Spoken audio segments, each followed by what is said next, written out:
جەژن وەک بۆنەیەکی ئاینی و نەتەوایەتی لە پارێزگای هەڵەبجە سەرەتا بە جێبەجێکردنی یارکاینیەکان لە مزگەوتەکانەوە دەست پێ دەکات.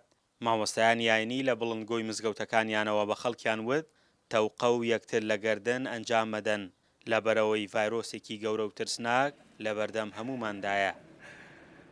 بۆ ئەو ڕێنمایانەی کە وەزارەتی تەندروستی لەگەڵ وەزارەتی ئەوقافە ناردبووی بۆ ئێمە گوێبیستی لە دکتۆرە بەڕێزەکانە بووین لە ڕاگەیاندنەکانە هەر ئەمڕۆ خۆمان بە عەمەلی جێبەجێمان کرد کە بڕیارماندا کە تەوقەکردن ئەمڕۆ نەکرێت لە ناو مزگەوتان نوێژەکەمان کرد و تاری خۆمانمان خوێندەوە هەر کەسێکیش ئەگەر بیویستایە تەوقەیە بکات یاشتی هەر سەلامێکیە کرد و دەستێکی بەرزە کردەوە و بە خەڵکیشمان وتووە تا ئەتوانن خۆتان بە دوور بگرن لە بەرکەوتی یەکتری.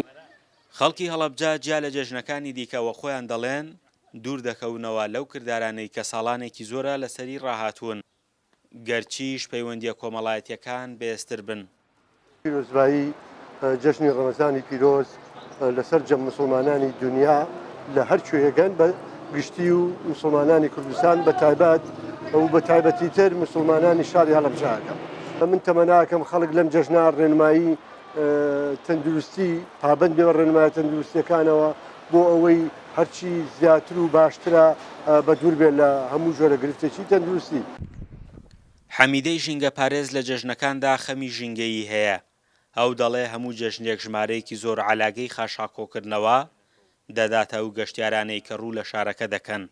داوات لێ ئەەکەمەوە جارێکی تر خۆت خۆش بوێ ژینگەت بپارێزە و هەموو جارێک جەژنانەی من ئەوەیە کە تا دەوری 100 تا 250 عەلاگەی خۆڵ ئەکڕم و ئەیکەمە دیاری بۆ کەسانەی کە داغڵی شارە بن بۆ ئەوەی لە ڕێگەی خۆیانەوە بتوانن ژینگە پارێزن بە تایبەت ئەوانەی کە ئەچنە سەیرانگاکان.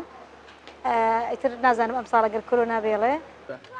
ئاوارەکانی هەڵەبجە هەر لە هەڵەبجەوە جەژنیان کرد بە جلوبەرگی تایبەتی خۆیانەوە و خۆیان وتیان تەمەنای گەڕانەوەی زێدی خۆیانن. عيد سعيد للشعب العراقي والمحافظة حلب. جەژن لە هەموو عێراق و بەتایبەت لە هەڵەبجەکان پیرۆز بێت و لە هێزە ئەمنیەکان و لە خوای گەورە دەخوازین بگەڕێنەوە پارێزگای سەلاحەدین زیادی خۆمان و مانگی ڕەمەزان ببێتە مانگی خێر و خۆشی و خەڵکی هەڵەبجەش لەم ڕۆژانەدا سەردانی یەکتر و جەژنە پیرۆزە لە یەکتر دەکەن. قەدەغەی هاتوچۆی 72 کاتژمێری لە شارەکەدا ڕاگەنراوە. هێزە ئەمنیەکان لەسەر شەقامەکانن بۆ جێبەجێکردنی ڕێنمایەکان. ڕێوشوێنی توندیش دژ بە کۆرۆنا گیراوەتە بەر. فەرحان هەورامانی دەنگی ئەمریکا هەڵەبجە.